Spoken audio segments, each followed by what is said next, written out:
कर पाएगा, जिसके अंदर नीयत होगी वही तो कर पाएगा। ये दोनों बहुत ही महत्वपूर्ण चीजें हैं। जिनके पास ये चीजें नहीं है वो कभी नहीं कर सकते। वो नेता आप अपने बीच से चुनिए, कहीं पूछ सके कि आपने हमारा काम क्यों नहीं किया। ऐसा नेता नहीं जिसके सामने की हाथ जोड़ के खड़ा रहना कंपल्शन हो। जैसे यहाँ पे इन्होंने जोर से आवाज देके पूछा, वैसे उससे पूछ सके कि क्यों नहीं किया, क्या सड़क, क्या बिजली, क्या। आजकल मूर्ख लोगों की एक होड़ चढ़ी है नेता बनने की। जो जितना कम पढ़ा लिखा है, जो जितना कम ज्ञानी है, वो उतना जोरों से सपना लेके हम यहाँ पे आए हैं। हर जिले में एक उद्योग खोलना पड़ेगा और वो हम खोलेंगे। वही हमारा मैनिफेस्टो था, 2020 में भी था और आज भी है।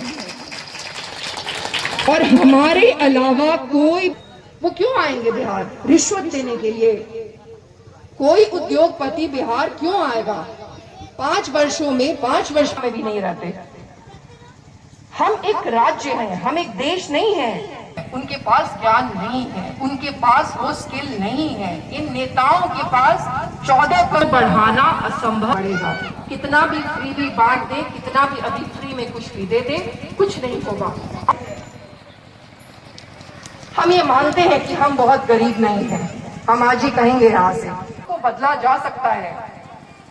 योजनाएं हैं, मकान दिए जा सकते हैं। इंदिरा आया गया है दूसरे राज्यों में। तमिलनाडु में आप जाके देखेंगे, हर जगह आपको मकान नजर आएगा। बेसिक राइट है।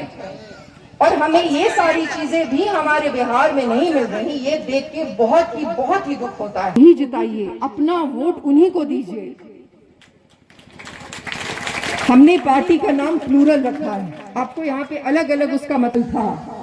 उस विचारधारा का मतलब होता है कि जो भी व्यक्ति, चाहे वो किसी भी कौम का हो या वो किसी भी जाति का हो, इस देश में रहना चाहिए। ये तो सारी पार्टी में जनता ही शब्द होता है, फिर भी इन्होंने आज तक जनता के लिए, और आप भी समझ रहे हैं कि क्यों कहा गया। हमने तो अपनी पार्टी में लाल रंग रखा है, इसीलिए ये रंग रखा है, इसीलिए ये नाम है। एक बात फिर से अंत में बोलूंगी, हम आगे तक लेके जा सके, आगे तक पहुंचा सके। हम आपकी बात उठाए, ये तो हमें तभी पता चलेगा जब आपकी बात हम तक कोई पहुंचाएगा। इसीलिए शाहिद जी को चुनिए। आप लोगों ने हमें इतने गौर से सुना, बहुत बहुत शुक्रिया। जय हिंद।